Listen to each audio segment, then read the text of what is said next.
এখন থেকে সকাল বিকালের চায়ের আড্ডায় নোনা বিস্কুট আর দোকান থেকে কিনে আনতে হবে না, একদম চুলায় সহজ উপায়ে সহজভাবে রেসিপিটা আজকে শেয়ার করব আপনাদের সাথে।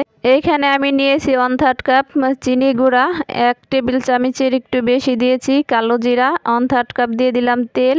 এই মিশ্রণটা আমি ভালো করে নেড়েচেড়ে একটু মিশিয়ে নেব। এই মিশ্রণটা মিশিয়ে একটু রেস্টে রেখে দেব। রেস্টে রাখার পরে আজকে আমি 1.5 কাপ ময়দার বিস্কিট তৈরি করব। একটা ছাঁকনি নিয়ে নিলাম, ছাঁকনির ভিতরে আমি 1.5 কাপ ময়দা দিয়ে দিছি। 1 টেবিল চামচ পরিমাণ দিয়ে দিছি বেকিং সোডা, আর 1 টেবিল চামচ পরিমাণ দিয়ে দিছি লবণ। যেহেতু নোনা বিস্কুট বানাবো এই জন্য লবণের পরিমাণটা একটু বেশি দিলাম।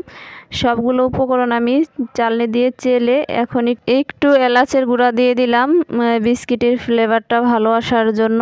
আমি একটু নেড়ে চেড়ে নিছি, পরে হাত দিয়ে ভালো করে কিন্তু ঘষে ঘষে ডোটা ভালো করে মাখিয়ে নিতে হবে। এইখানে 2 টেবিল চামচ আমি গুঁড়ো দুধ দিয়ে দিলাম। ডোটা বেশি শক্ত হওয়া যাবে না, এই জন্য লিকুইড দুধ দিয়ে দিলাম 3-4 টেবিলের মতো। আপনারা আপনাদের ডোটা বুঝে তারপরে দুধটা দিবেন। এখন হাত দিয়ে সুন্দর করে ডোটা আমাদের রেডি করে নিতে হবে। রেডি করা আমার হয়ে গেছে, এখন একটু রেস্টে রেখে দেব। আবারও একটু ডোটা হাত দিয়ে ভালো করে মাখিয়ে এখন আমি একটা রুটির মতো বানিয়ে নেব। এটা আপনারা চাইলে বেলুন দিয়েও করতে পারেন, আমি হাত দিয়েই চেপে চেপে করেছি। এখন আমি বিস্কিটের শেপটা দিয়ে নেব। সাইড থেকে আমি চাকু দিয়ে একটু কেটে নিতেছি। কেটে নেওয়ার পরে সাইডেরগুলো একটু রেখে দেব, এইগুলা কিন্তু আমি ফেলে দেব না। আবারও একটু রুটির মতো বানিয়ে আবারও আমি কেটে নেব। এখন একটু ডিজাইন করার জন্য একটা কাঁটা চামচের সাহায্যে একটু দাগ দাগ কেটে নিছি। আপনারা এই কাজটা চাইলে চাকু দিয়েও করতে পারেন অথবা এমনি কোনো টুথপিক দিয়েও করতে পারেন, যেটা ইচ্ছা। আমি কাঁটা চামচ দিয়েই করে নিলাম।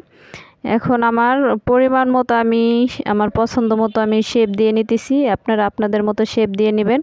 এই নোনা বিস্কিটটা কিন্তু বাজার থেকে কিনতে গেলে 450 টাকা কেজি নেয়। তো এইভাবে সহজ উপকরণে সহজভাবে যদি ঘরে এই নোনা বিস্কুট তৈরি করা যায় তাহলে অনেকটাই স্বাস্থ্যকর হয়।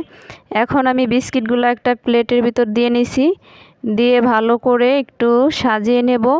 আমার প্লেটটা একটু ছোট হয়ে গেছে, আপনারা চেষ্টা করবেন একটু ফাঁকা ফাঁকা করে দেওয়ার জন্য। আমি একটু ঘন করে দেওয়ার কারণে আমার বিস্কিটটা ফুলে একটার সাথে একটা লেগে গেছিলো।